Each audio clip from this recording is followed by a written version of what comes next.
దేవుడు మీకోసం బొమ్మలు గిఫ్ట్లు తెచ్చిపెట్టినాడు. ఇవన్నీ చూస్తేనే నాకు తలకాయ నొప్పి కొడుతుంది. ఇదేంటో విలువైందంట, శ్రేష్టమైందంట, ఉచితమైందంట. ఇది మీకు కావాలా? దక్కనివ్వను. ఎవరు వస్తారో చూస్తా, ఎవరు తీసుకుంటారో చూస్తా. ఎక్కడే కూర్చొని ఉంటా.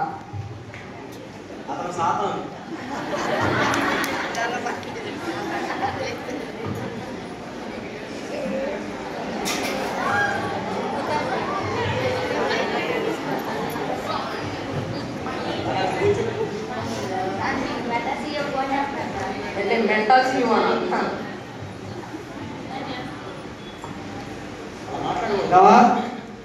మార్గారు చెప్పండి. ప్రజలందరూ ఇన్స్టాగ్రామ్ ఫేస్బుక్ బాగా ఆడుతున్నారండి. నా దగ్గర మంచి కాన్సెప్ట్ ఉంది. ఎప్పుడు డిస్కస్ చేద్దాం? సరే ఓకే. ఇన్స్టాగ్రామ్ ఫేస్బుక్ వాడక ఏం చేస్తారు? ఇది నా రాజ్యం, నా పరిపాలన.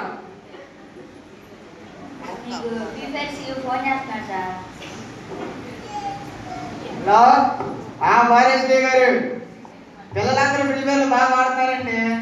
అవేమో టైమింగ్ ఉంది అంట కదా, కొంచెం ఫ్రీ కావాలండి. మాకు కూడా బిజినెస్ అయింది. సరే ఓకే. ఫ్రీగా కాకపోతే జీవితాంతం ఇస్తాం, కానీ చర్చికి రాకూడదు, సండే స్కూల్కి మాత్రం రాకూడదు. జీవితాంతం ఫ్రీ ఫైర్ ఆడుతూనే ఉండాలి. దేవుడి మందిరానికి దూరంగా ఉండాలి. హలో విజయ్ గారు, ఆగండి. ఏంటిది? ఇదేంటో విలువైందంట, ఉచితమైందంట, శ్రేష్టమైందంట.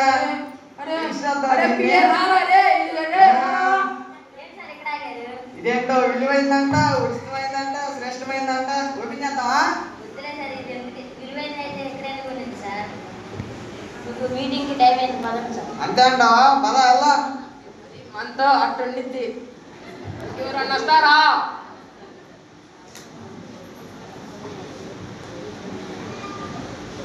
ఈ బాధలేంటో, ఈ కష్టాలేంటో. పిల్లలు చూస్తేనేమో మాట్లాడడం లేదు, భర్త చూస్తేనేమో ఇంట్లోనే కూర్చుంటాం. నా బాధలు కష్టాలు ఎప్పుడు తీస్తాయో ఏమో.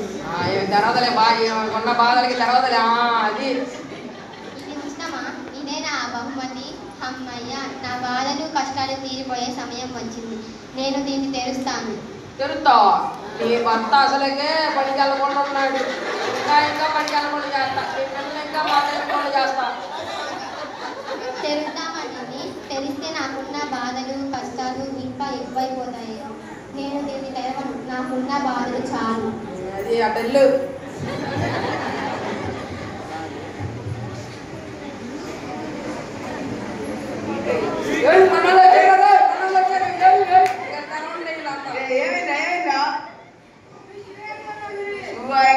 భయపడ్డా కదా బాబు. మొన్న ఫంక్షన్కి వెళ్ళేటప్పుడు 40,000 పెట్టుకున్నారా? 40,000రా? నీకు కావాలా? నీకంటే ఎక్కువ తీసుకోరా. సరే నన్ను చెప్పి చూడలేదు.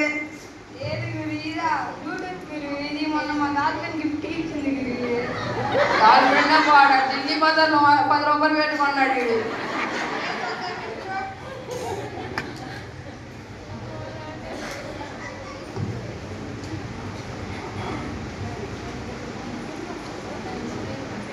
ఏదో శ్రేష్టమైందంట, విలువైందంట, ఉచితమైందంట.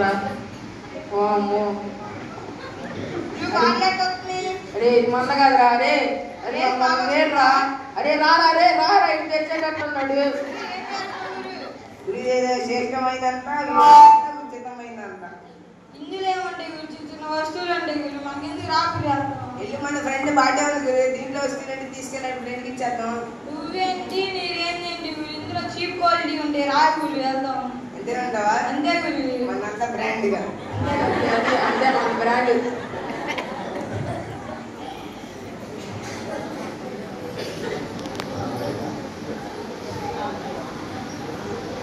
అయ్యయ్యో, ఇవాళ ఉదయం ఏంటో నల్ల పిల్ల ఎదురొచ్చింది.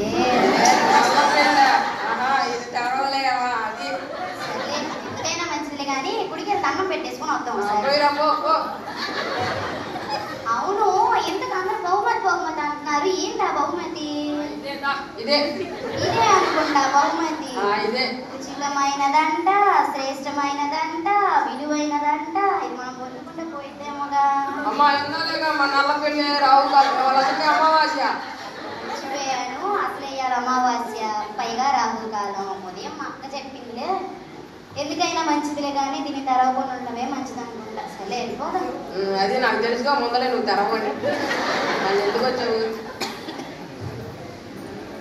ఈ లోకంలో దేవుడు గుళ్ళు అంటూ అందరూ తిరుగుతున్నారు, కానీ నేను అలా కాదు. నేను చాలా చదువుకున్నా, నేను చాలా తెలివైన వాడిని. నా కాలం మీద నేనే నిలబడ్డా. అబ్బా అరే ఒకసారి A+B ఫార్ములా చెప్తాయా? నీకు A+B ఫార్ములా తెలియదు కానీ మళ్ళీ నీ ఏదో చదువుకున్నాడు అంట. నేను దాని నుంచి చూస్తున్నా, ఈ బహుమతి ఎక్కడే ఉంది. ఇది విలువైనది, ఉచితమైనది, శ్రేష్టమైనది. దీనికోసం ప్రజలందరూ వస్తున్నారు, చూస్తున్నారు, వెళ్ళిపోతున్నారు. దీన్ని ఎవరు తెరవట్లేదు. నేను చెప్తున్నారా తెరవద్దని, కానీ వాళ్ళే జరుగుతున్నారు. దీంట్లో ఏమి పెట్టుంటారు? ఎవరైనా రాసిన గ్రంథమా, లేకపోతే దేవుని పుస్తకమా? వీడు తెరవడలే, నాకు తెలుసు. అందరూ చదువుకోలేని ఎదవలు అయితే వీడు చదువుకున్న ఎదవా. అయినా మళ్ళీ ఈ బహుమతి గురించి జనాలందరూ ప్రశ్నలు. అయినా ఈ బహుమతి తిరుగుతామా వద్దా? అరే మళ్ళీ తిరుగుతా ఉంటావు. అయినా ఈ బహుమతి గురించి తర్వాత ఆలోచిద్దాం. ఇల్లు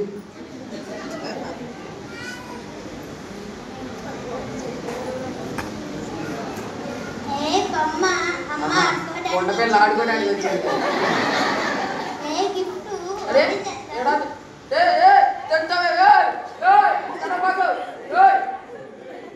అమ్మ ఉచితమైన బహుమతి. చివరకు ఆ చిన్నారి ఆ బహుమతి తెచ్చింది. చూశారు కదా, ఈ లోకంలో ఎంతో మంది జ్ఞానులు, భక్తులు, సంపన్నులు ఉన్నారు, కానీ ఓ చిన్న అమ్మాయి ఆ బహుమతి తెచ్చింది. దీని మర్మం ఏంటంటే మన సొంత జ్ఞానం, సంపద అన్ని తెలుసు అని గుణం కలిగి ఉండే దేవుని చారలేదు. ఆయన ఇచ్చే ఉచితమైన శ్రేష్టమైన కృప, రక్షణ పొందుకోలేదు. ఎప్పుడైతే ఆ చిన్నారిలా నేర్చుకునే గుణం, పొందుకునే గుణం, దేవుని మీద నమ్మకం ఉంటుందో అప్పుడే ఆ గొప్ప ఉచితమైన విలువైన రక్షణను మనం పొందుకోగలం. Thank you so much.